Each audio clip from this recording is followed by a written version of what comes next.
We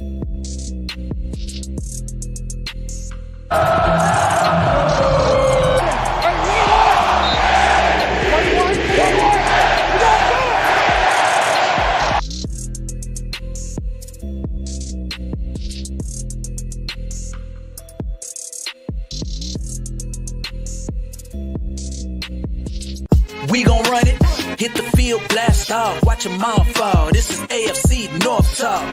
Got me hype, it's about to be a touchdown. Got the Ravens, Steelers, Bengals, and the Browns. Are you listening? It's time to get it hype. Tune in when the season poppin'. Yeah, we going live. Hey, knock 'em out. Ay, first down, going hard. Yes, indeed. AFC North Talk. Let's go. Hey, AFC North Talk.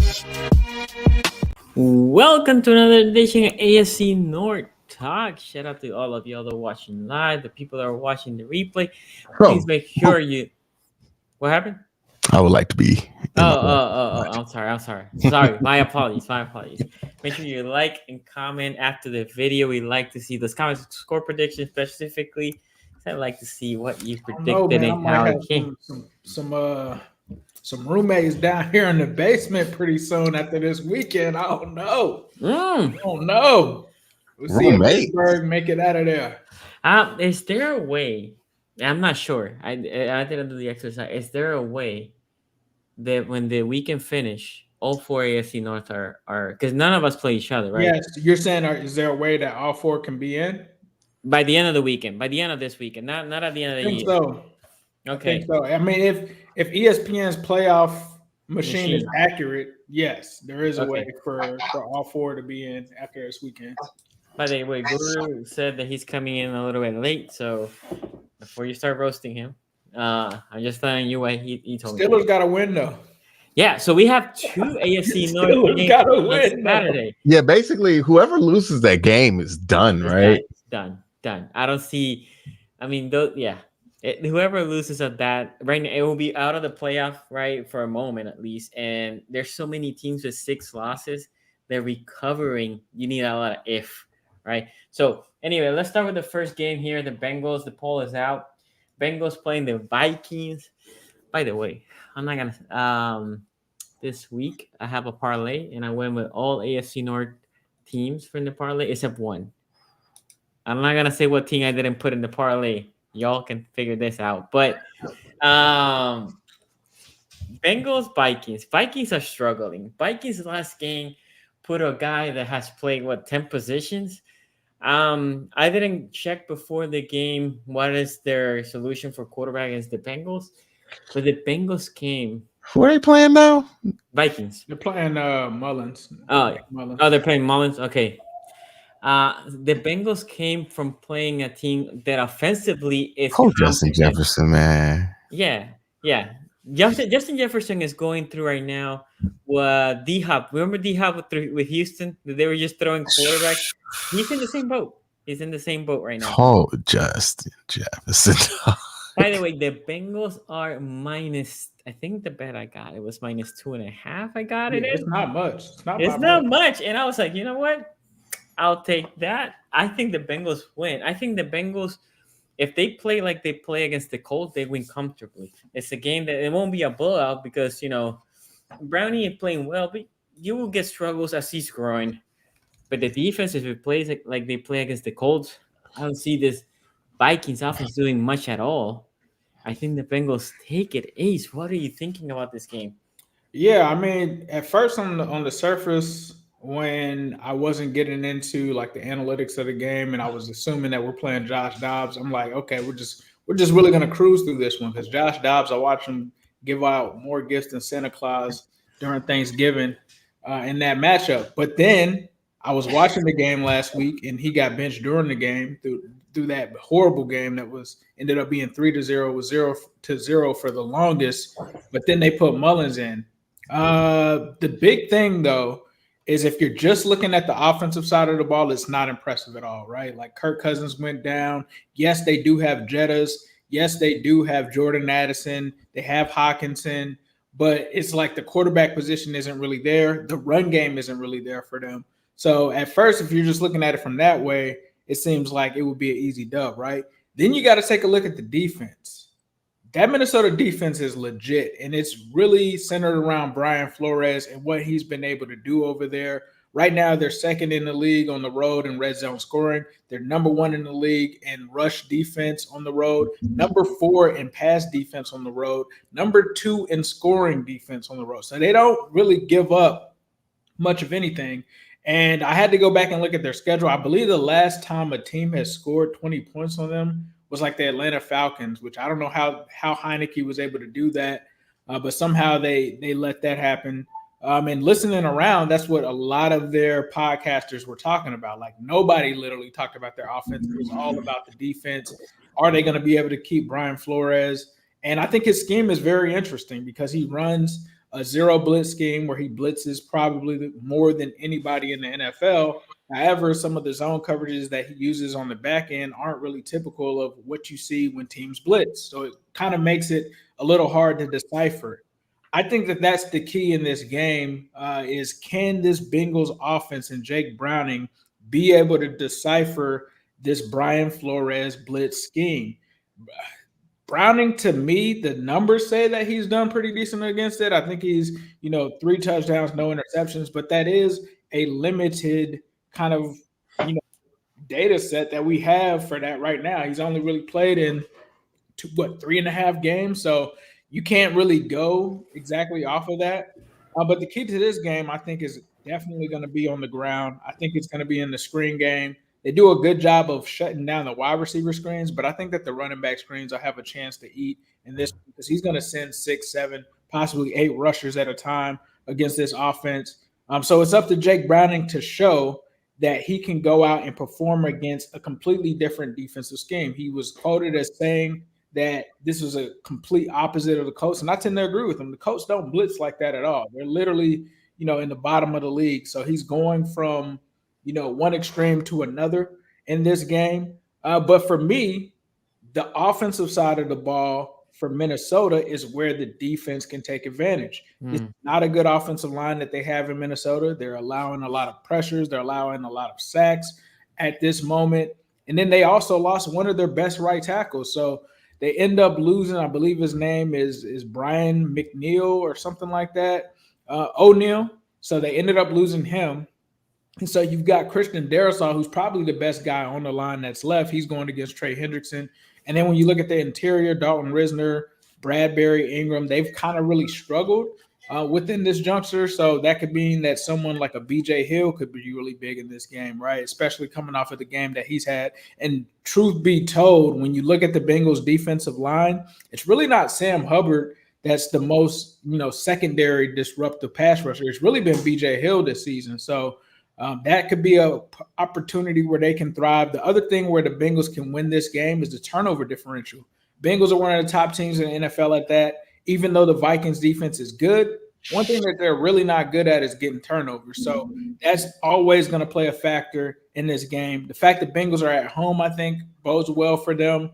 But I think that's why when you see this spread, it's so close because that Minnesota defense is so good. So I'm expecting the Bengals to be able to play their game, see how it lines up against this attack. Like they're going with the Jake Browning play action offense, running the ball. I think that they should stick to that. I don't think that they should try something new because when they tried to do that against the Steelers with going with the Joe Burrow offense against that attack, it just didn't work out. So I think that they need to remain the same.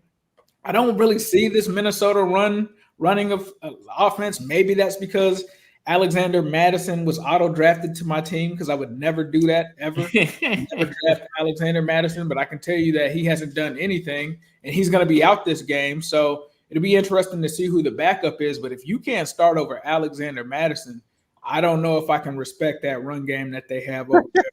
So we'll see what's going on. I'm going to take the Bengals in this one, but I do think that it'll be close. I think that this defense, what Flores is doing over there, I got to tip my hat to him. I think that he'll possibly get his name thrown in there for a possible head coaching candidacy next season. But we'll see, man. If Jake Browning can drop 30 on this team, I would be shocked. I would be super. And I've gone in spaces and said, because a lot of people are talking about, the Pittsburgh defense and stuff like that. I think the Minnesota defense is better. honestly, just off of my research, and I guess I've been lacking this whole time. But if he can drop 20 on that defense, 25, I think that's a big win. So we'll see what they can do. I'm going to take the Bengals in this one just because we're at home, and I just trust our offense more than I trust Minnesota's. I wish I was playing Dobbs because I know Dobbs is giving me at least one or two of them things, but unfortunately we're not. We're going against Mullins. So if they can get some pressure on him and force turnovers, I think the Bengals can get out of this one with a win. Yeah, Josh Dobbs has been one of those things where when we watch him, it's like people in the AFC North know why he hasn't played that much. Like, we kind of know what the book is on Josh Dobbs, but everybody else was so brand new and got carried away with it. And we're just sitting here like, well, I'm happy for him. You know what I mean? It's like when you see Andy Dalton have 2 good games outside that Cincinnati uniform, you like, well, I know what the limitations are to that, right? Like, I'm not about to act like there's a limited potential to this, right? And that's what the whole Josh Dobbs thing was. It's funny, too. Like, people forget that man had 7 fumbles lost. Okay? Lost. That means that's not all the fumbles he had, right? His turnover is with 13 touchdowns. Thing with 15 with his rushing touchdowns or something like that, and like 17 turnovers. That's why he's not playing anymore. It's because he turns the ball over way too much, and that doesn't include the fact that he has 14 total fumbles on top of that, which is absurd. So they made the determination, like, hey, he's getting in the way of the defense, and that's why they're putting Nick Mullins in. The question I have is, are we sure Nick Mullins is going to take care of the football? Like, that's a question that I think has gone unanswered. I feel like we're making some assumptions about this whole thing, that Nick Mullins just about to take care of this football. Have y'all not watched Nick Mullins play football? We do this all the time, man. Nick Mullins don't be putting that thing where it's supposed to be, and he don't got good arm strength. What that sound like to you? Sound like Andy Dalton to me, dog. I don't know. Sound like Andy Dalton. That sounds something like that sounds like Case Keenum with less experience. They like that Case Keenum over there. Hey man, they're like, still living out that. Remember that against the Saints? Yeah, the Case Keenum life. Shout out Kevin Stefanski, another creation of his. By the way, man, why we keep acting like Kev don't do this? But he went to the NFC champ. If he goes to the AFC Championship game with Case Keenum, with Joe Flacco, it won't be the first time he's done something like this. But nonetheless, he was on staff. I don't think he was the offensive coordinator, to be fair. Nonetheless, I think he was Kubiak. Yeah, it was Kubiak. He was like a quarterback coach or something like that. Yeah. But nonetheless, I just think the Bengals are the better team. Like, unless Jake Browning like completely falls off a cliff, which, hey man, third start for a backup quarterback, that's 100% possible, right? Like, teams have experience on him, tape that they did not have on him. They know some of his tendencies. They'll know how to play him better. And that's a very good defense. It could be one of those situations where the reality comes in that's Jake Browning, right? Because like for the last couple weeks, we've been living on the, hey man, is he better than Joe? Like, kind of craziness that people get into with backup quarterbacks. Usually, as big as that bubble gets, it gets burst around this time, right? I'm expecting the same exact thing to happen to Joe Flacco, by the way, this weekend. So it's something to pay attention to. Very good defense. I think this is going to be a low-scoring game, kind of like Ace predicted. It's going to depend on which Zach Taylor we get. Is Zach Taylor going to revert to not running his football, or is Zach Taylor going to get back to that ground and pound like he has the last couple of weeks, right? If things go left with the passing game, is Zach Taylor going to go down with that ship because Jake Browning had a couple good games, or is Jake Browning having a couple of good games going to make Zach Taylor feel like, well, now I gotta let the safety wheels off, and then kind of make the same mistake that you did when you let him play the Joe Burrow offense, right? Like, what's the plan here for Zach if it goes a little left, right? And that's really the only concern. This is a home game for Cincinnati, I believe. So I think Cincinnati will win it just because I think they're the better team, the more talented offense, the more I think they're fine enough defense. When they play good, they play at a very high level. So I think Cincinnati wins this one, but I do think it's going to be close. Yeah, I think it's gonna be close, but that offense is not—it's not even competent right now in the Vikings, and their coaching over there. He's not a bad coach, but it's. And then Jefferson, remember in last game, Jefferson left for the game. He got hurt. He did play, but he got hurt, and that's he left in that game. So I don't know, man. I for me, it's hard to see Cincy losing. I think Cincinnati is a very good team. Now, you do bring a good point here, Q. It's just something I've been saying to Bengals fans, and I get killed for no reason because all I said is I think Burrow can be even better if they run this type of offense because then he has more balance and he can take less hits, right, with play action and all that. If they go with the Joe Burrow offense, like you said, then it could be bad, right? Brownie got hurt last game, nothing super serious, but then you can see him getting more hits and all that. So it's something to watch. I do think the Bengals win this game. Okay, so Ravens Nation with a super chat here. Raiders took 0 to 100 real quick, literally. And by the way, after that, we get our guy getting fired. What's crazy is when I was like, Siri, what's on Thursday Night Football tonight? And it was like Chargers Raiders. I said, I ain't watching that. Yeah. I'm not watching that. And then I wake up this morning and I'm like, what? Yeah. It's crazy. Yeah. And then Staley after the game said, like, I shouldn't be fired. I should be giving another chance. And I'm like, another chance when you got 63 put on your head by the Raiders, dog? And you're a defensive coordinator, right? Like your background is D. And I understand your offense is going to be lacking, and they scored twice by turnovers. You're not only, Sonny, is your background defense, you have one of the most expensive defenses in the NFL. Yeah. Nah, I think the Steelers should hire him, dog. Go ahead, fire Tomlin, bring in Brandon Staley. They need to put together that Brandon Staley, Cliff Kingsbury dream team. Ooh.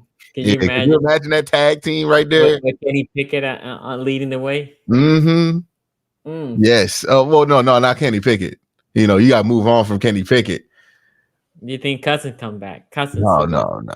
Baker Mayfield. Bring him back. Bring him back. We're doing AFC North reunions, right? Yeah. Joe Flacco on the Browns. Now let's get Baker Mayfield on the Steelers. I just purely so I can see Steeler fans go through the Baker Mayfield cycle because it is amusing whenever Baker Mayfield signs somewhere, the cycle people go through because people acted like we were crazy in Cleveland for going through that cycle.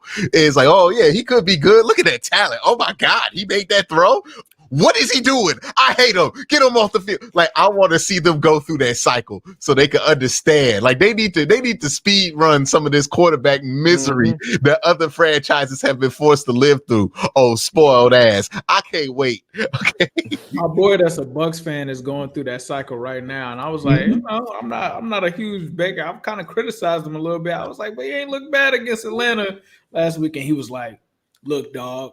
Anytime he plays an actual good team, that never happens. He was like, "We can play some mid team." Hey, look good. Sacks that Baker be taking. He be taking the most unathletic sacks. The good thing for Baker, he is in the most mid division in the whole league. Oh, he's the best quarterback in that division. Make the playoffs in that division. He's gonna make the playoffs in that division. They're the best. He's the best quarterback in that division. That's why I think they're gonna make the playoffs because who ain't better than him right now? Derek Carr. Derek Carr. No. Derek Carr. I don't know why people believed in Derek Carr. I had Saints fans talking like they were going to go to the Super Bowl. I'm like, Derek Carr is mid, right? Woo. You know that. And then on the other side, you have what? Not Heineke, because Heineke got back. Oh, Ritter. And then Ritter's back. I don't know what happened. Did Heineke get hurt or something? Because Ritter's back. No, Heineke was that ass, dog. Yeah. They had to go back.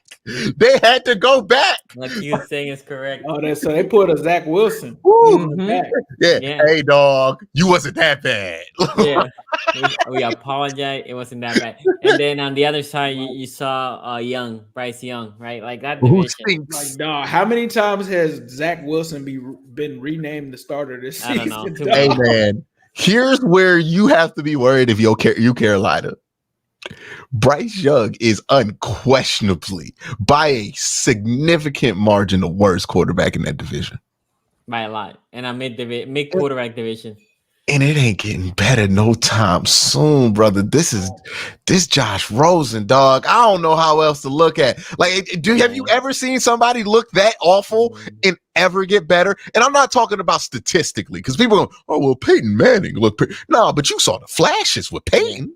You saw the brilliance with Peyton. You know, go back and watch that rookie year of Peyton. You ain't seeing nothing. You just seeing like if nobody told you Bryce Young was the number 1 overall pick, you'd be like, man, whose son are we starting at quarterback, dog? Yeah. Like, whose child? What is this? The coach's kid? Yeah, I agree. I mean, it looks very bad. Like I cringe.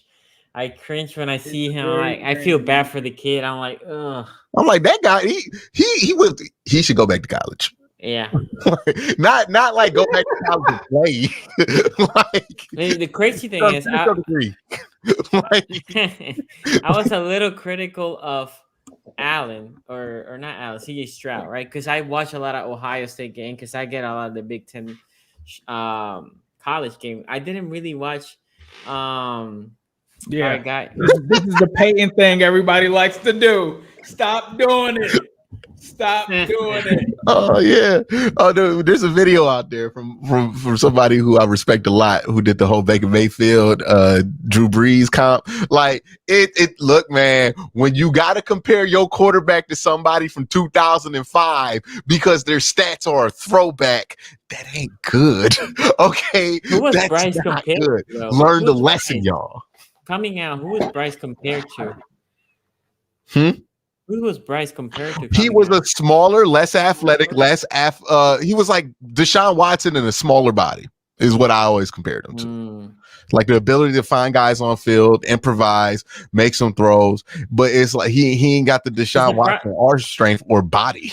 Because if we think about like smaller quarterbacks of the past couple of years, Kyler Murray, right? But Kyler Murray's stocky and he has a big arm.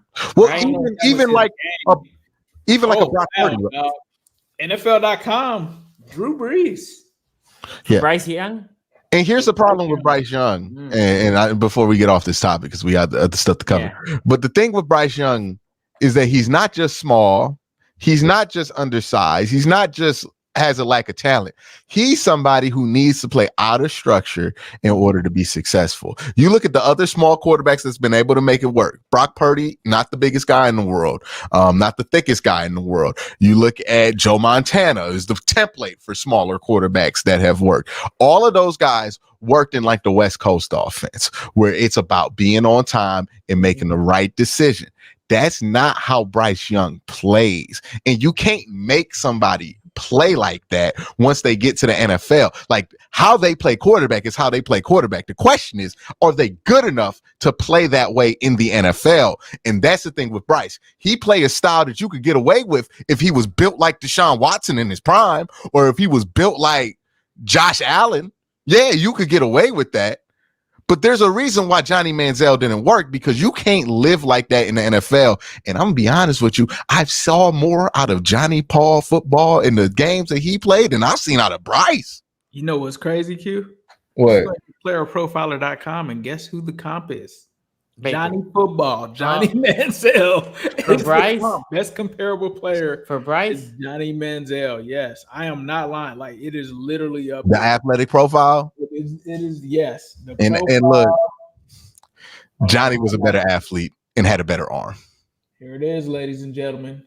Little Johnny Manziel, little Johnny Football, best comparable player, Johnny Football. That's nasty. And John Paul was a better athlete and had a better arm. Like, I'm just keeping it a buck with you. When you can't play in structure and you're small, what you gonna do? Yeah, it's not looking good. It's not looking good. And they don't have a first round pick this year. We gotta. Hey man, they want to trade for DTR. Like Tyler Huntley trade incoming. Well, Tyler Huntley's a free agent next year. Oh, drop the bag. Look, if they're about to fire their coach, they already fired their coach, so they don't even got a coach right now. They're about to make some bad decisions. And Belichick allegedly, reportedly, is supposed to be out of there at the end of this year. Yeah, so I got a rumor that Belichick is looking to see if he can come to DC to the Commanders. You know, he's from the area, so I don't get why people are like Belichick's going to be an assistant coach. No, the hell he's not. No. Like he's going to be a head coach immediately as soon as the first time he got fired, he didn't even get demoted to assistant coach. He got fired from Cleveland and was the Jets head coach. Like then he took the New England job while he had the Jets job. That's Bill ain't doing that shit. Honestly, I want to see Bill sign up with Fox and join Tom Brady on that booth. Could you imagine Bill and Tom on the broadcast? Ooh. Did y'all see that one guy on the Chargers declined the head coach, like the no way, the interim? He declined it. He was like, nah, dog. The dude that came from the Cowboys.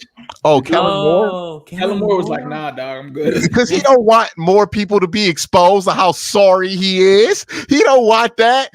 More spotlights on me. Now I'm good, dog. I'm already getting exposed enough. It's hard enough for him to get another job after this year. You don't want to be out there more. Well, he will get demoted. He will go QB coach somewhere. And he might not coach next year, dog. Like, is there anything on the Chargers you want to bring back? No. You want to college? He will go college. I don't know. They said Kellen Moore looked at that Chargers remaining schedule and was like, "Nah, I'm good, dog." Okay, Professor Chaos here says, "Would the Steelers fire Tomlin the next day if they lose the same way as the Chargers or Broncos?" Nah, they will be tempted, but they won't. They want 63 to like 20 something. Even if they lose 70-20, like the Dolphins. No, here's the thing, man. They're not going to fire Mike Tomlin. He's either going to resign or get traded. Yeah, they're not going to fire him. They care a lot about optics in Pittsburgh. Yeah. That old line gave Bryce 0.03 seconds. Man, I don't give a fuck about none of that. Stop with the bullshit on Bryce, man. Look, you can't blame this on everybody. Sorry. Like, we see the games. It don't be like that every play. See, he be having opportunities to make throws, and he don't be making no throws. He just sorry. I saw Andy Dog get in there, throw for 300 yards. Yeah, he's missing wide open people. Wide open. I ain't gonna lie, man. I have not watched any of the Panthers games. I watched 2 prime time. They play on Thursday. Glad I haven't. Apparently, I haven't missed anything because it's been bad. One game. Hey, you'll watch that game and you'll be like, damn, man, if Jake Brown had played in the SEC, he might have went number 1 overall. Yeah. It's crazy because I feel like until we had Jalen Hurts and Tua like playing decent, I feel like Jalen Hurts has played better than Tua, but I felt like there was no kind of thing where you could actually trust an Alabama quarterback. And then here we are now, and it's like, maybe we shouldn't trust Alabama quarterbacks. No, you run into, here's what happens. You run in, when a trend happens, there's always one dude that kills the trend, right? Oh, we go draft all these running backs. Trent Richardson kills the trend, right? When you Alabama quarterbacks, oh, we gonna get Tua, then we gonna get McCorkle Jones, then we gonna get Jalen Hurts. Oh man, Bryce Young a slam dunk then. Oh, right? You ignore everything else about Bryce Young because the other dudes who wore the jersey worked out. So you don't think about the fact, like you did with Trent Richardson, you don't think about the fact that he only 5'9", because Mark Ingram wasn't tall, right? You know what I mean? Like, that shouldn't matter. It's Alabama. Look how good he looked in the SEC versus some of the best football players in the world. And you could talk yourself out of it, but you end up talking to yourself out of the trend killer, okay? And he's the trend killer. It is what it is. I thought he was going to be fine. Then I saw him play in the NFL. I'm like, oh, no, this ain't ever working. Like, it's never working. It's bad. Yeah, you can tell immediately. It's never working. Yeah, it's bad. Mighty Mulatto here says, Q, will we be seeing Ika again? I don't know. Like, I really wouldn't be surprised if he's inactive. I know people think he's going to be active because Maurice Hurst went in and they haven't brought anybody in, but he's not. Like, I think he's going to get maybe 10 snaps at most. Yeah. Okay, so the fan vote for this game was 81-19 Bengals. Let's go to the next game. The other Saturday night game. Steelers, Colts. Playoff implication. This is like the most, I mean, the Bengals game always playoff implication, but here's where both teams have playoff implication. And I think you said it right. I think whoever loses, they basically are out. Like there's no, well, maybe. I mean, there is a maybe, but the maybe is like if all these other teams lose all at once, then we could be back in it. I don't know what to make of this game. Go ahead. Is Mitch Trubisky starting? Because I need to know this. It is. He is. Okay. He's the Mitch starter. Trubisky is starting. There's no Mason Rudolph controversy. No. Not that I've seen it. Q, have you seen anything on the? No Kenny Pickett coming back. No, they going with they said what we saw from the end of the game from Mitch Trubisky was enough to start him again. Ain't that what the line was? I think something. Oh like that. wow. Okay. Remember they made a quasi comeback. Against the 2-10 Patriots. That were trying to give them the game back. They were really trying to get a game back. Yeah. They realized at halftime, hey, is it good that we win this game? Like for me, if I see this game, for me is can the Steelers defense replicate what the Bengals did, right? Mm-hmm. Guru's not here, obviously, but Guru says all the time, like, this is the best defense in the division, blah, blah, blah. Well, there was another team in the division that played last week that was able to shut this offense down. And if the thing is, you had less offense than that team, meaning the Bengals, right? The Steelers offense is not as good as the Bengals. Can you do the defense? Can you do what that Bengals defense did? Because if you do, then you have a shot. Now, this is also predicated that Mitch Trubisky doesn't throw the picks, right? You know he likes to throw them, right? Because think about Brownie threw that pick 6, and that was 7, and they scored once. That's 14. I don't know if the Steelers can put 14. Like, are you confident they can put 14? I'm not confident. No. So this defense has to basically play spectacular, tight themselves, and hopefully allow 10 or less, and hoping that the team scores a lot of field goals and wins this game. This is in Indy. The Steelers come for a rester, right? They're coming from that mini bye Thursday night. But even with all that, I'm going with the Colts. I think the Colts offensively are competent enough, and defensively they're decent defensively in the inside, and in the outside they're not good. But the quarterback on the other side, I don't think it's good enough to expose some of the problems that the Colts have in that secondary. I'm gonna go with the Colts. I don't love it, but I feel better with the Colts than I do with the Steelers. Q, what do you think? Oh, it's hard for me to imagine that a Tomlin-led team loses 3 games in a row. Like, it is super hard for me to imagine that. Even as a Steeler hater myself. But they just stink on offense, and they're not that much better on defense. And this is a good offense that they're going up against. Shane Steichen has done a great job offensively, and that defense for the Colts is not very good, but they still have a very strong defensive line. They can get pressure on the quarterback. Like, unless this is a giant or a big Mitch Trubisky game, I just don't think that the Steelers are going to be able to come out with this one. Ace. Yeah, man. I mean, first of all, let's start with this game is in Indianapolis, right? So it's a home game for them. And then I think, like you guys talked about, Shane Steichen, some people have called him potentially a coach of the year candidate, right? Given what he's been able to do without Anthony Richardson there. Anthony Richardson goes down, Gardner Minshew steps in, and the Colts are in the thick of a playoff race. I don't think anybody kind of expected that. I don't know if anyone expected it, even with them having Anthony Richardson. So that tells you right there, they are a well-coached team. You look at some of the DVOA numbers, right? In offense, they're 18th. Looks like defensively, they're 14th. And then special teams, they're 25th. And when you look at Pittsburgh, I don't know how Pittsburgh is 17th. DVOA needs to check their formula because that offense is garbage. The defense is 7th, and then the special teams is 20th. When you look at EPA, it's not close. Indianapolis is 8th. Pittsburgh is 25th. Turnovers, that's going to be the way. If you're a Steelers fan, that's been the way the whole year. That is how they have to win football games. Now, I will say, just from playing Gardner Minshew, if you're able to generate pressure against him, if you're able to get to him, he will turn the ball over. He will struggle. But it's up to them to kind of be able to do that, right? And one of the ways that they can kind of stop that from happening is that rushing offense. Now, look, Bengals did a good job against Zach Moss last week. I don't know if Pittsburgh's run defense is good. They're 30th right now on the road in run defense. Zach Moss could have a field day against this team if they are not careful, right? So we'll have to see what they do there. Scoring in the red zone seems like that also favors the Colts. They're 20th, not that they're amazing or anything, but right now, Pittsburgh Steelers cannot score. They're 28th. Scoring offense just in general.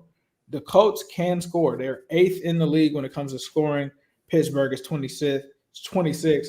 They've been allergic to scoring. That's been the issue for this team. They have not. It doesn't matter whether they have Matt Canada or not. It doesn't matter if they have, Guru lining up at offensive coordinator. They are not scoring points, period. Like there's a lot of excuses kind of going around. Maybe this offense just isn't good. Maybe the players and the offensive strategy that they're trying to use, maybe it's just not working.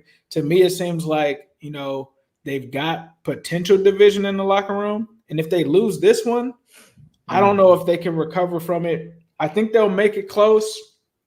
I just don't trust the offense. I mean, we've been saying that for the most part all year. And I'm not saying this because I'm a Bengals fan. Like, you're literally scoring, 10 points and 17 and you can't even get to 20. And in the National Football League in this day and age, you got to be able to at least score 20. Gardner Minshew can at least get 20. I know that I'm confident in that. With them playing at home, some of those players are going to play a lot harder. And then Mitch Trubisky really just struggled in multiple games, even at home. Now he's going to go on the road with crowd noise and stuff like that, and I'm supposed to expect Mitchell Trubisky to win this game?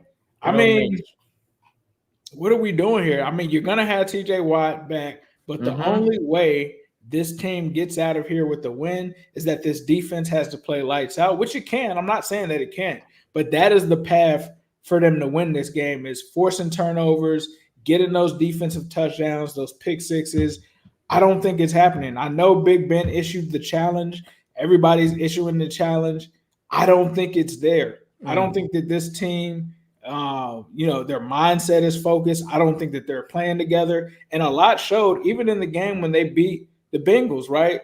Like, they have the fumble and Deontay Johnson just looks at it. He can jump on the ball and take it and make a play. And it's like he's pretty much given up on his team. So if that is the mindset that they play with this weekend, they will get blown out. And I'm not saying a BBB, but if that is the mindset that they bring into Indianapolis, it will not be a close game. For what I think it will be, I think it'll be a close game, but I'm taking the Colts. And it's not because I'm a Bengals fan. It's because I don't have any faith in this Pittsburgh offense. I have some faith in the defense, even though they do give up yardage. Like, their bread and butter, they're very similar to the Bengals when it comes to kind of their defensive approach, right? They'll give up yards, but they generate turnovers. You cannot, that's not a strategy. like getting turnovers is not a strategy. Sometimes turnovers are lucky or so on and so forth. And then with the Colts losing the game against the Bengals, if they really want to make that playoff push, they are going to be, this is a playoff game. Like, I know we're in the regular season. It is a playoff game. This is a playoff game for both of these two teams because, like Sonny and Q said earlier, whoever doesn't win this is probably going home. So I'm going to take the Colts in this one. I just think with them being at home and them having a bounce back game, I think it's warranted. So I'm going to take the Colts right now just because I have more faith in what they're doing. Look at this, by the way, for all of y'all. Steelers are coming back healthy. Like, the only person that's questioned was their guard, Isaac Seumalo. Seumalo, the guard, yeah. Pickett is out, right, obviously. But everybody else, I don't know if they completely clear him, but he has been full participant in practice since So do you think, Sonny, let me ask you this. Do you think if Mitch Trubisky comes out, say throws an interception, let's say maybe two, do they switch to Mason Rudolph? Because I think you have to. They should. I think you have to in that. Especially in the first half. If he throws 2 in the first half, then you're like, nah. Because ideally, you know how I talk about Jake Browning when you guys started him? Yeah. And Joe Flacco, I said, like, as a backup, especially with good defenses, right? You need to make sure you don't do the turnover, right? As a backup, the defense knows mentally, they're in the mindset that I need to play better because the team is shifting and depends on me. Okay. But if the backup starts throwing picks, right? Like if Mitch throws a pick in the 30 and now the Colts, even if they don't do anything, they already have a field goal. You can't you as a coach has to change and say, like, look, defense, I understand that he's not working. I'm gonna try this other because I believe that you can carry us, but not with Mitch. You have to. Like there's no if. You have to. If Mitch comes, like in that game against the Patriots, I think he had 2 picks. He tried to throw like 3 more than what he had. Yeah. But so saying injuries on the other side, the tackle Braden Smith is not there, so that's an interesting matchup, right? Because if TJ Watt and Highsmith, which you need them both in this game to ball out, are playing, then backup tackle, it could be a feast for them. Oh, and Braden Smith's a really good player for them too. Yeah, by the way. Him being out of our game, that was a huge loss for them. So he's already been declared out. And then DeForest Buckner didn't practice Thursday. He was limited on Wednesday. So he hasn't been declared out, but I think Buckner is a big time player. So we'll see. I still will go, like I said, in a close game. I think it's probably gonna be because I'm gonna give the benefit of the doubt to the Steelers defense. I'm gonna go 16-10. But like you said, I can see this game getting out of hand if the offense starts throwing to the other team. Micah Master says, who are the Bengals wanting to win this week? Like anybody that's playing against any of those 7-6 teams, the Bengals want. So you definitely want the Lions to win. I have to actually pull it up, but I know the Lions are playing the Broncos, if I'm not mistaken. So obviously want them to take the L. Out of this game, it kind of is a bonus for them when it comes to Steelers or Colts. Either one of them, the Bengals need to lose, right? Like I think the worst scenario would be if they tie. I'm assuming so. A tie will be good because you passed them both. Yeah, I mean, I hope so. Yeah, that is true. You're right. Yeah, let's hope that they tie. And then obviously I would have to want the Browns to lose because they're ahead of us. That would help us move up or at least be tied with them. Mm-hmm. And then if Houston kind of almost want, well, I'm not gonna say that you want the Jags to lose just because I don't think anybody in the AFC South is about to catch the Jags. Let me see. You want the Texans to lose, right? Probably want Kansas City to lose. I mean, that's another one because Kansas City, I think, is only a game ahead, I think, at this point, if the Bengals do win. So I think pretty much you want everybody in the AFC to lose, dog. The Titans or the Texans, you definitely want the Texans. I think the ones that you want the most are either, the Steelers or the Colts. You want the Broncos to lose, which means you want Detroit to win. And then you want the Titans to win over the Texans. I think those are the 3 ones. Those are the only ones that I kind of looked at and was like, yeah, I need those guys to lose. Yeah, so if the Texans and Broncos lose, whoever loses the Steelers team, doesn't matter. If the Bengals win, they will take the 7th seed. Yeah. If they tie for some reason, if the Steelers and Colts I think there's one scenario, Sonny, where the Bengals get the 6th seed. I think if the Colts win, it's something like that. And then if the Steelers win, the Steelers move into 6, and then the Bengals get 7. I don't see how you can jump either of those teams right now, whoever wins, if they win. The only way is if they tie. If they tie, definitely the Bengals will go to 6. Well, at least that's what I don't know if ESPN's NFL playoff simulator is correct or not, but that's what it has shown. So like right now, if let's see, if I have the Texans lose, if I have the Colts Bron- win, if I have Detroit win, and the Bengals win, right now it looks like You're the 7. Bengals are the 6th seed and the Colts are the 7th seed. Interesting. I wonder. I don't know how. I mean, Yeah, I know we beat the Colts, so I don't know if there's a tiebreaker. Oh, yeah, that's what it is. That's if you make Buffalo win, if you put Buffalo win and it's a 3-way tie, you will go down to 7th. Yeah. But if the but- Titans win and I believe the Steelers win and Detroit wins and the Bengals win, then the Bengals are the 7th seed and the Steelers are the 6th seed. Because you had asked earlier, is there a way for all 4 AFC North teams to be in? That is the way, and it kind of looks crazy because it's all 4 of us in there. That is kind of crazy. Okay, Habitual here says Dolphins December collapse has begun. By the way, their schedule, like the Ravens, is kind of tough. Bills winning that division. Q&As. How do you like your chances if that's your wild card matchup? The Bills. Oh wait, Q, you're muted. Sorry.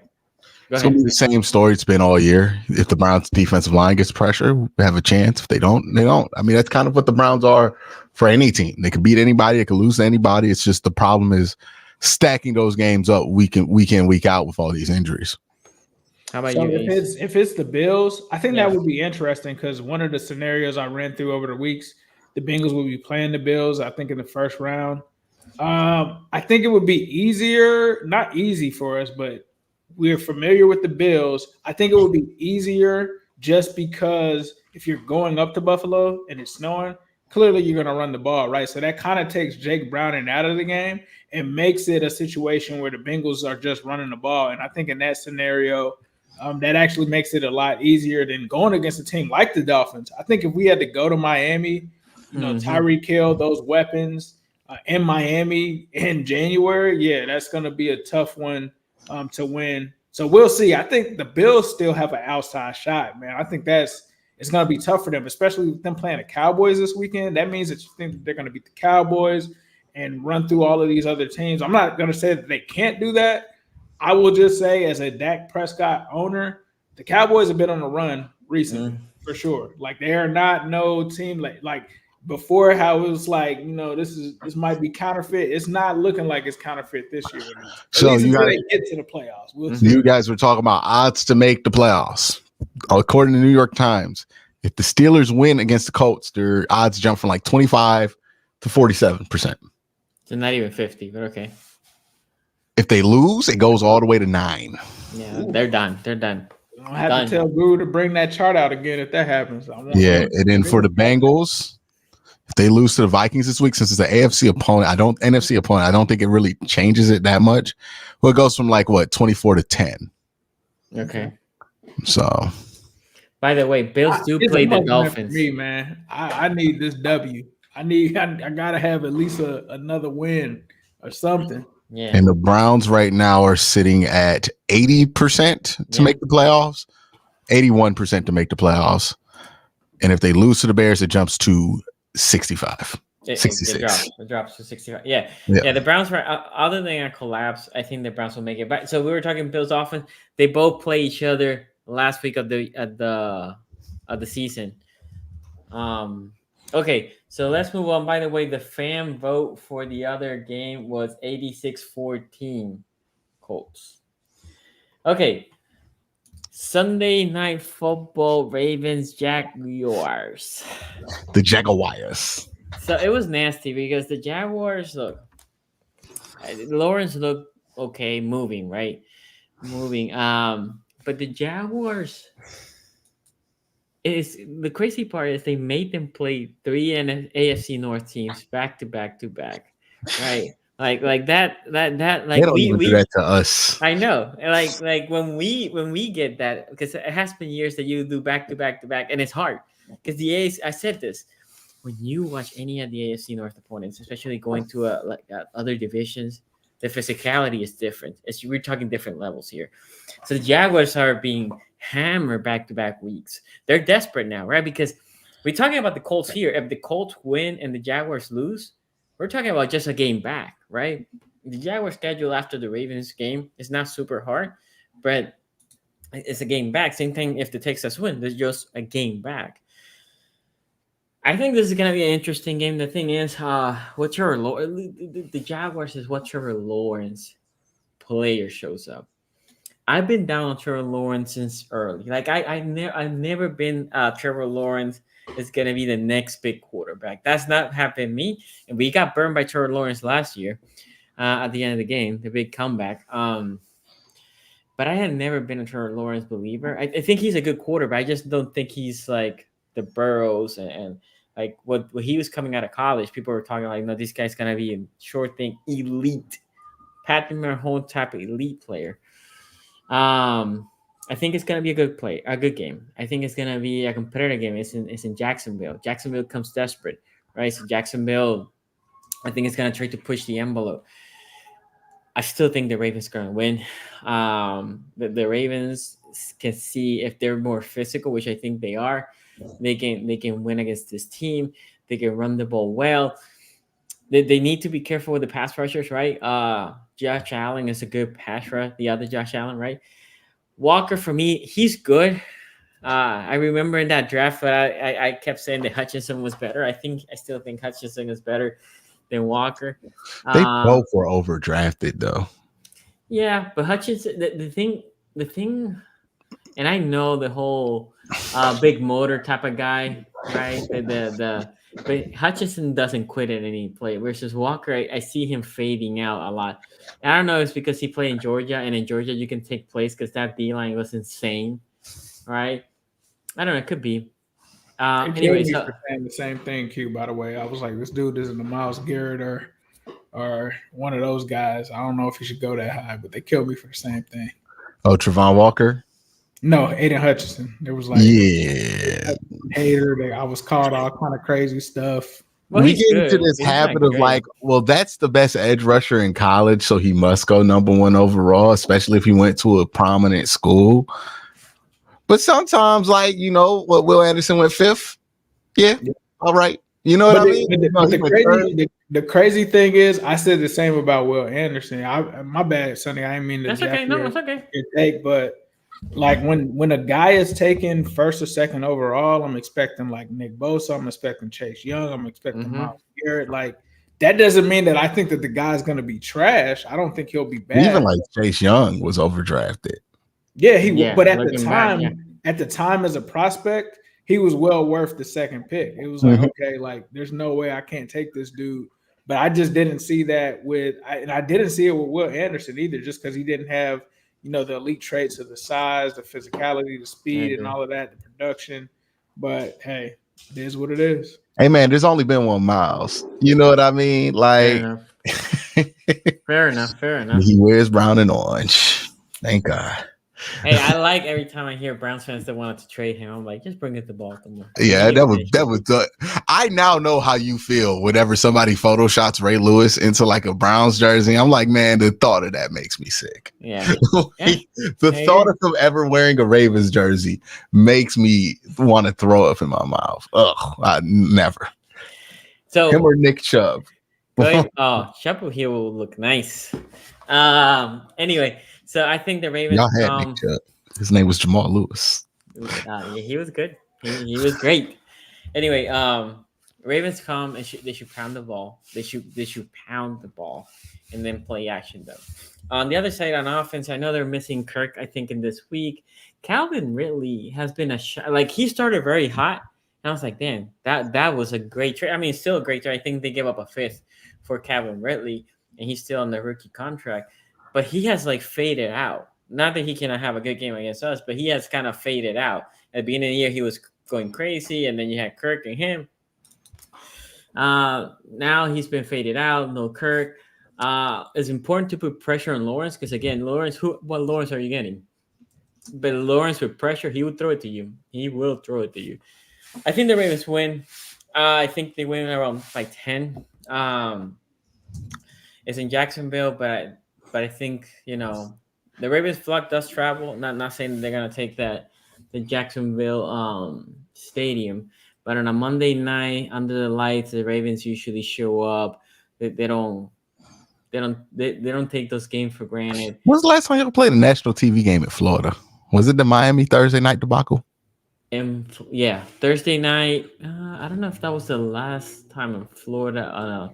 But I remember that one. Thursday night in Miami. That was a non-scoring basically game. I think we lost like 13-6. It was ugly. We couldn't score that game. They didn't score much either. Where is the game?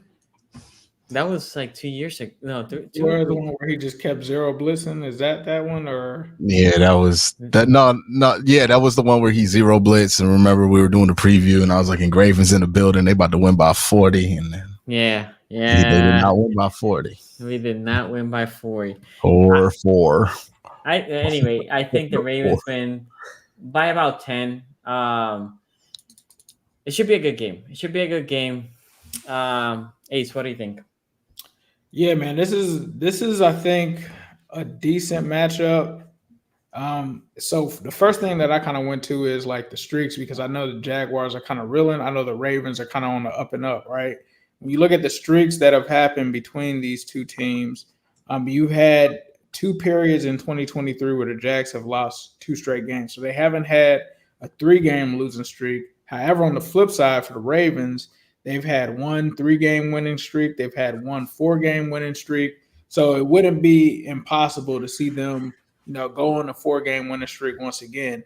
The thing that I want to know is, can Doug Peterson and this team pull it together? Because they're literally writing their way out of the playoffs with this losing streak that they're currently on. And it's seeming like a little bit of the 2022 vibes where this team lost like 5 games at one point, really early on in the season, and were able to crawl back. Now it seems like this could be the opposite of that happening. But when you look at just a lot of the metrics, a lot of them favor the Ravens. I mean, you're talking about turnover margin on the road. Ravens are the number 1 team in the NFL. DVOA on offense, they're 5th. Jacksonville 16th. You look at the defense, Baltimore is 2nd. Surprisingly, the Jags are 8th. Then you look at special teams, Jacksonville's 9th. Baltimore is 5th. EPA, Baltimore is 10th. Jacksonville. Where's this game being played at? Say that again. Jacksonville. Oh, they stink at home.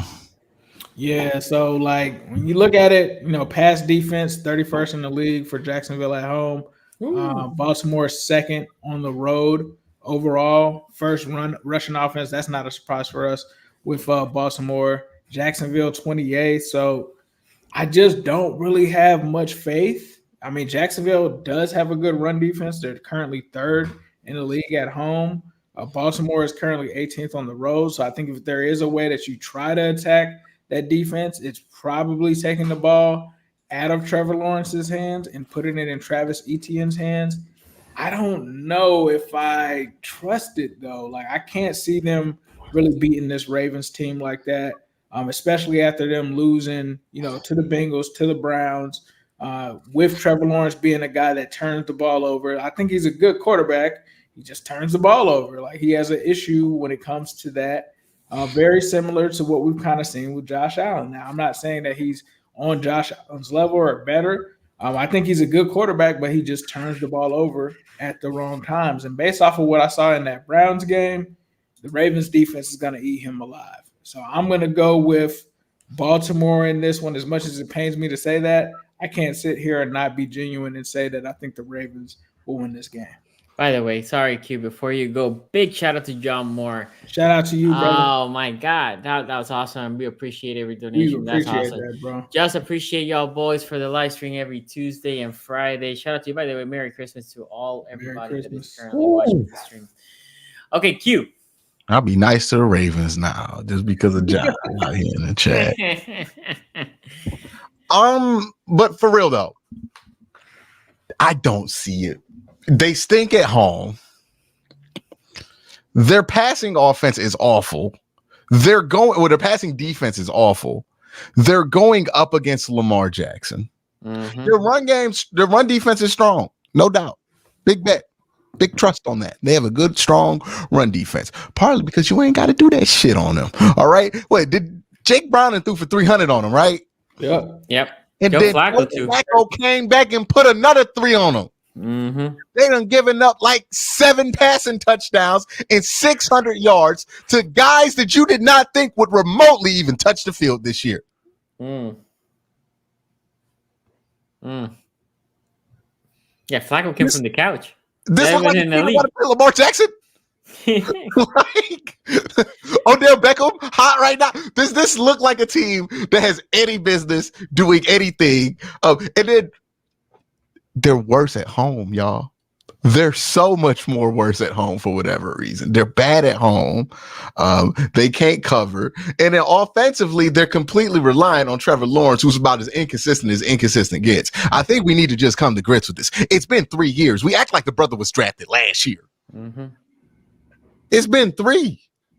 He hasn't been consistent not a single one of those years. He has a hot streak there, a cold streak there. I don't know about y'all, but don't that remind you of somebody who used to wear a Browns uniform that was drafted number 1 a couple years ago?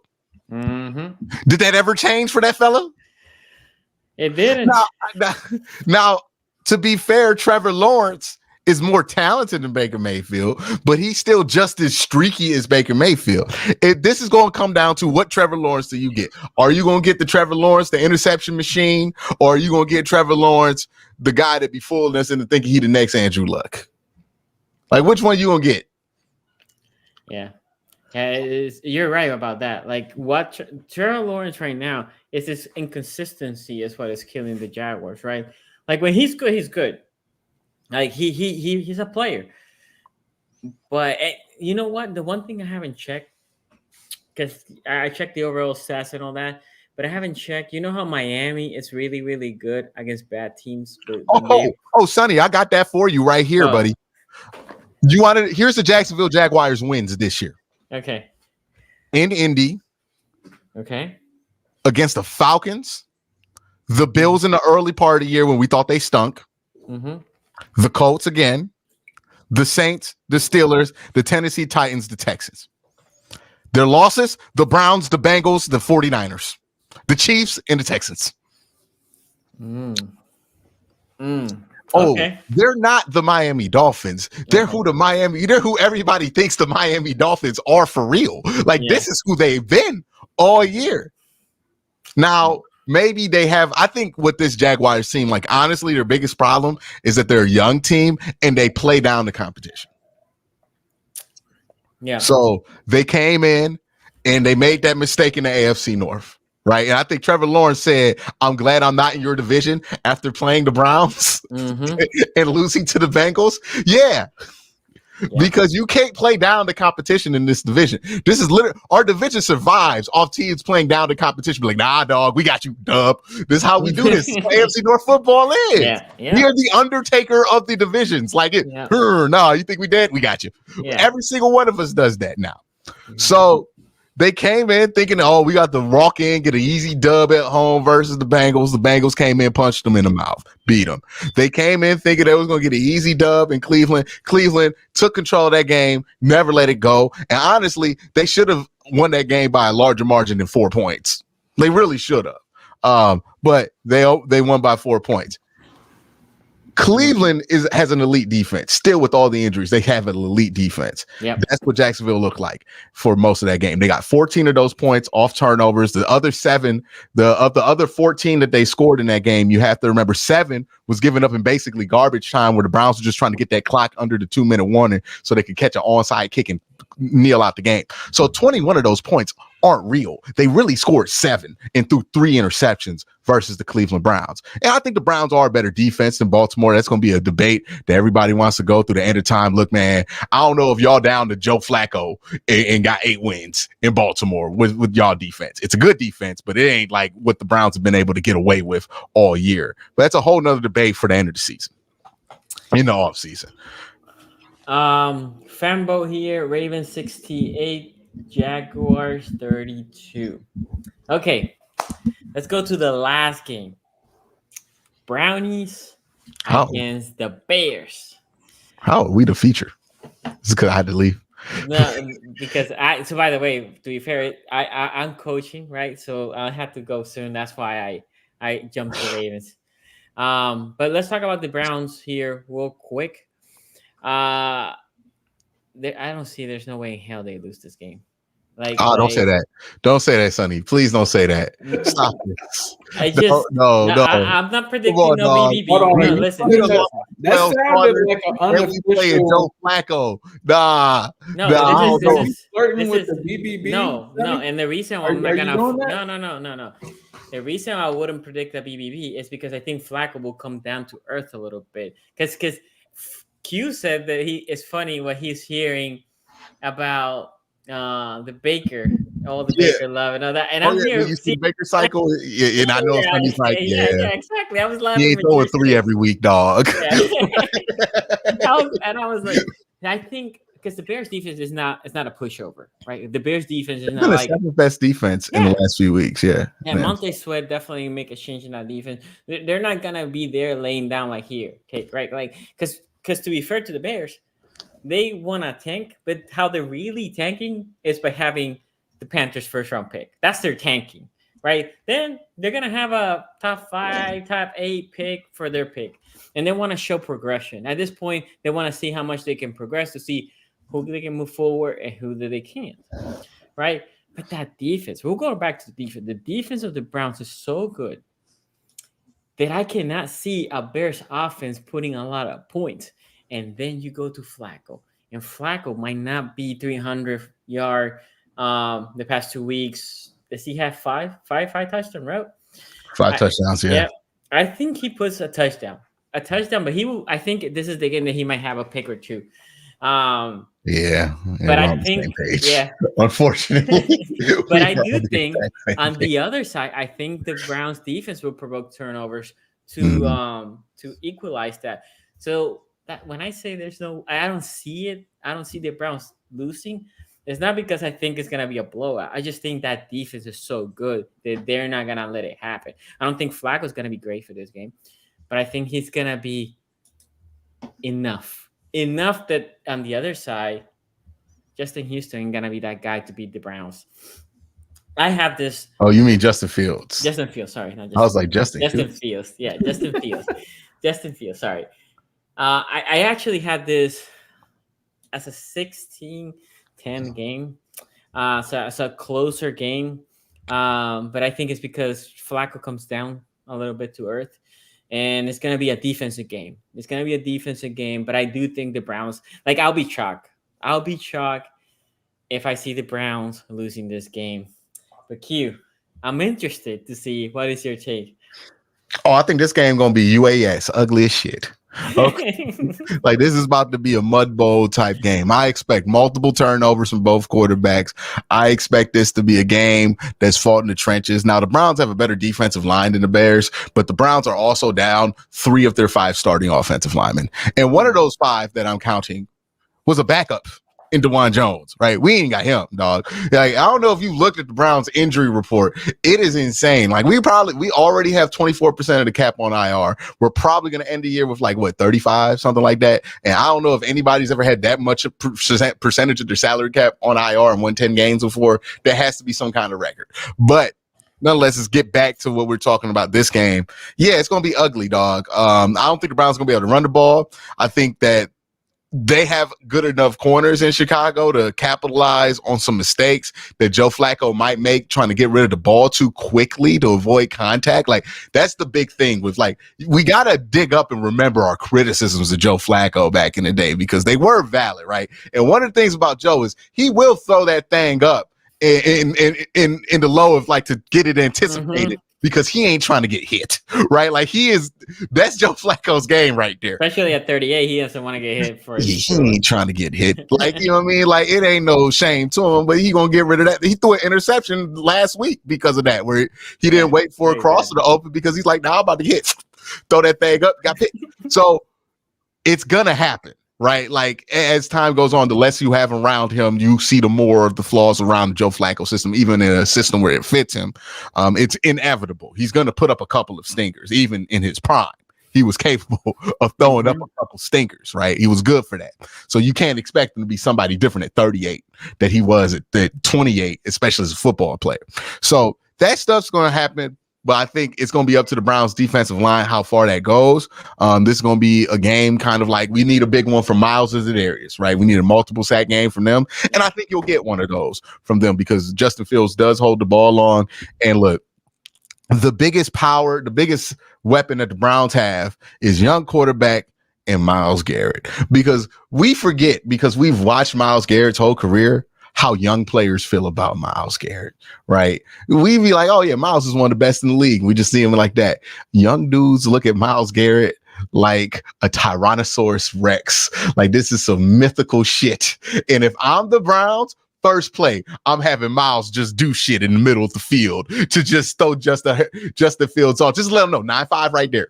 This is where 9-5 even is. before the game, Myles Garrett goes to say just to shake hands with Fields. And Fields probably looking at him like, yeah, you remember all that stuff Ed Reed and Ray Lewis used to do at the end of their career?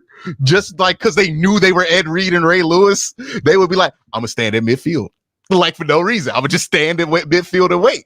Or I would just like run over to the other huddle and scream real quick or something like that. Like, they would do all of these tactics to make you go like, oh my God, that's Ed Reed, and get you off key all game. And that's going to be enough. Especially if Myles can get a pressure or two early or even a sack early, that's going to throw off a young quarterback, right? We kind of saw it with Trevor Lawrence, where Trevor Lawrence played that whole game, scared to death that Myles was going to come around that corner. You're probably going to see something similar with Justin Fields. So yeah, that's going to be the game plan. Get Myles involved early.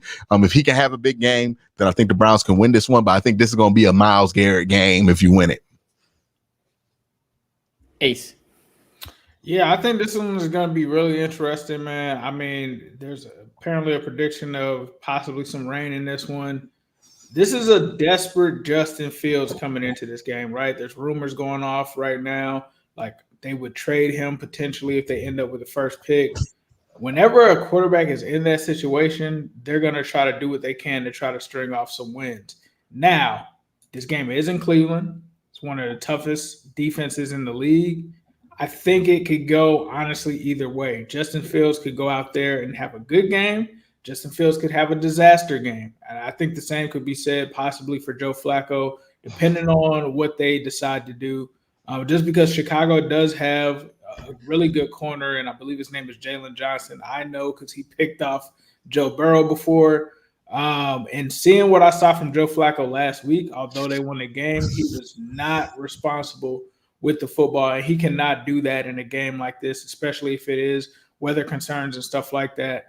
I do think, I wonder how the whole trenches thing is going to hold up. Like with those tackles being out, how does that hold up against the Bears? The Bears aren't really known for really being a team that really gets a lot of sacks and stuff like that. Right now, they're 31st in the league when it comes to that. So I'm really interested to see how that kind of works out.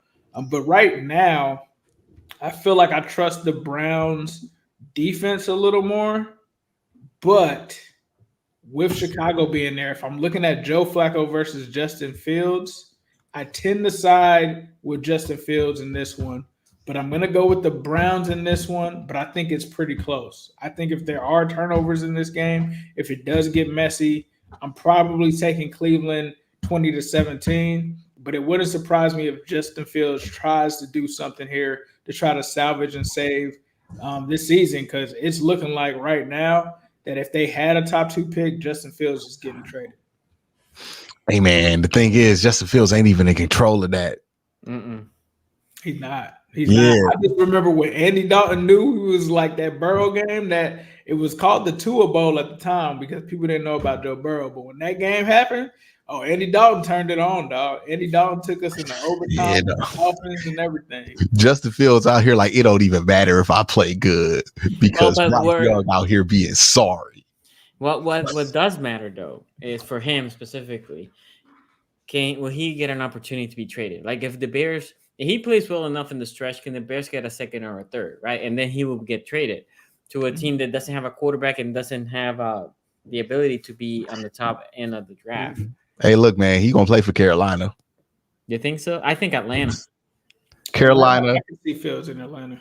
Yeah, Carolina, Atlanta. Look, somebody gonna need somebody, and somebody gonna end up pitching that flyer to the Cowboys on Trey Lance. Like, Nah, I man. just want to see it. Like, is it the Bears or is it Justin Fields? Because I feel like he showed some stuff last Might be. year. This year it's just been bad.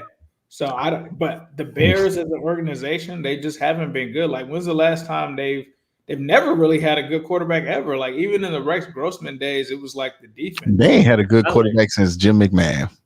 Yeah, it's been a while, dog. It's been Even a while. Cutler was probably their best, and he was okay. He was what we consider now mid.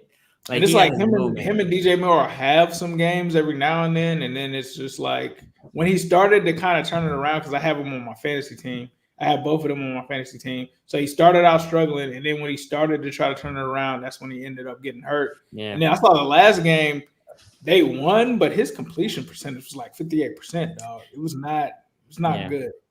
Yeah. Victor here says, I hear Rick James, super freak to Trevor super streak. And then Professor Chaos says, what will there be more of Myles Garrett sack or Steelers passing touchdowns? See, that's crazy. When you get a question like that, It's not a bad question, though. It's no, it's a great question, but that's the problem. That's the problem. That's Oh my exactly God. the problem.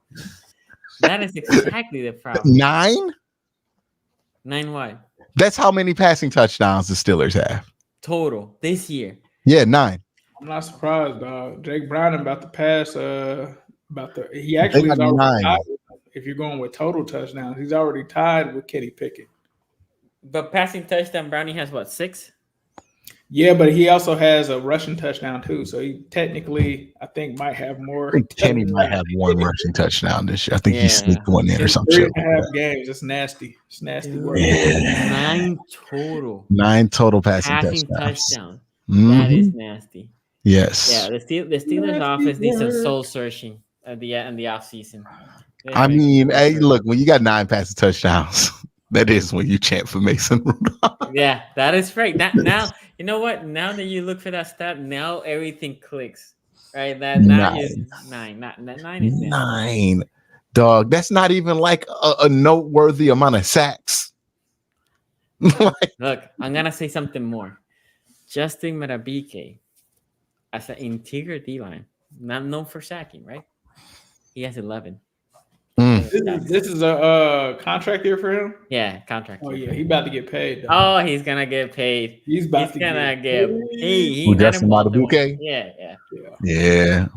I'm glad because that means you want the. He's not in Baltimore. Yeah, he's going to be an Arizona Cardinal or some shit like that. Let's go. It's funny because the Ravens already approached him about a contract. And apparently they're far apart. And I'm sure they are. I mean, the best bet for Baltimore really is tag him. And if they don't have an agreement, just somebody wants 11.5, dog. He's trending towards like Chris Jones numbers. With that. Yeah, nasty. He's the only thing he has going against him right now is that everybody spends so much time talking about Roquan Smith on that Ravens defense that they don't be talking about him having to, like, you just find out he has 11.5 sacks. And to get that big contract, you kind of need everybody to be talking about you all like that. And that's the one thing he had. He needs a big national TV game. Like, if he goes off against the Jaguars, it's like, wow, who's this Justin Madubuike guy? Or in the playoffs, right? Like, in the playoffs. Yeah, then it's a wrap. But right now, you might be able to get him at a reasonable number. But for some reason, or not my hope, the Ravens win the Super Bowl all day, and all bets are off. That's a good problem. If you win the Super Bowl, I don't care who you lose that next year, dog. Like, dog. No, I agree. I'm just saying that's when he's gonna get top dollars. Like that's There's nobody more overpaid, and not that Justin doesn't deserve the money, but somebody that's coming off a Super Bowl win. Doesn't matter who you're a free agent. Hey, Sonny speaking from experience. Yeah, everybody. Boom. LRB got paid. Like all our players. Who got paid with the Ravens won the Super Bowl the last time? Your boy. Like it went to you guys, right? I'm blanking his name. Oh, you talking about Paul Kruger? Oh, Kluger. He won the Super Bowl. He wrote to y'all. You know, random dudes. When you win the Super Bowl, random dudes get paid to be franchise players. You know how I know this? Because the Browns were always a team signing these sorry motherfuckers. Like every year, let's get this guy. He was on a championship. Call that a wet brick, man. That's what we did to the Jets. They took Carl Lawson and CJ Uzama. It's like we know these players that aren't that good. It's like if the Bengals won a Super Bowl and somebody was like, let's throw the bag at Joseph Asai. It's like, really him right now? That's crazy. Okay. Go ahead and get that brick of flour. We got to get Alex right. Yeah. Soldier in here says, sending love to the Flavor 8 family. Cute. We got to fight that fight. And with that, we'll leave it here. Thank you all for coming. Thank you all for being here. Thank you for the super chat. Thank you all for everything. Make sure you like, comment on this video. We'll see y'all next week. Saturday, 2 games. So a lot of talk after Saturday, and Sunday the next 2. Take it easy, guys. Peace out.